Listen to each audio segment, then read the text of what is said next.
As Ten Commandments tablet goes up for auction, experts raise questions. Sotheby's auction house is selling a stone version of the Ten Commandments that it says is the world's oldest, dating to AD 300 to 800. The artifact even comes with a fun story about missing one of the commandments and having been used as a paving stone. But as with many artifacts from so long ago, experts have questions about its provenance and even its authenticity. The story recounted by its discoverer in 1943, Jacob Kaplan, is that the stone was found while a railway was being built near the coast in southern Israel in 1913. It is 115 pounds, 2 feet long, and carved in Paleo-Hebrew, but at the time no one seemed to recognize or appreciate its significance. It was used as a paving stone at a home and was sunk into the earth with its inscription facing up, Mr. Kaplan said at the time. Kaplan, who died in 1989, published his findings in a scholarly journal in 1947, the Bulletin of the Jewish Palestine Exploration Society.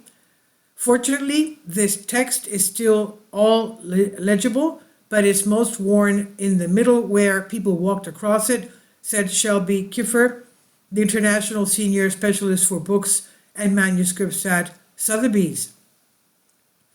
The auction house estimates that the item will sell for between $1 million and $2 million. The tablet made its way to the Israeli antiquities dealer in 1995 and then to the Living Torah Museum in Brooklyn.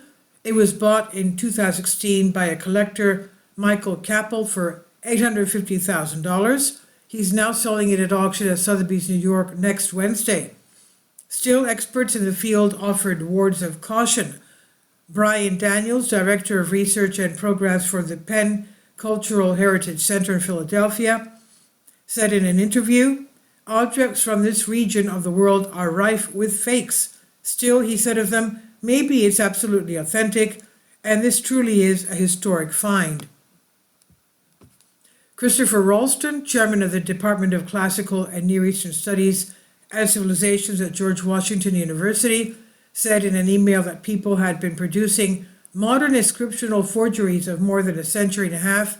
It's possible, some scholars say, that this stone could have been carved back around the time it was discovered not long ago. Sotheby's is stating that this Samaritan Ten Commandments inscription is circa 1,500 years old, Dr. Olson said, but there is no way that this can be known. After all, these were not found on archaeological excavations. We don't even know who actually found them.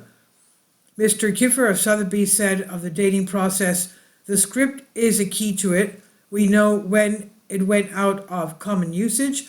He also cited the wear and weathering of the stone as a key to determining its age. The outside expert wondered about the tale of the discovery and the supposed use of the tablet as a paving stone.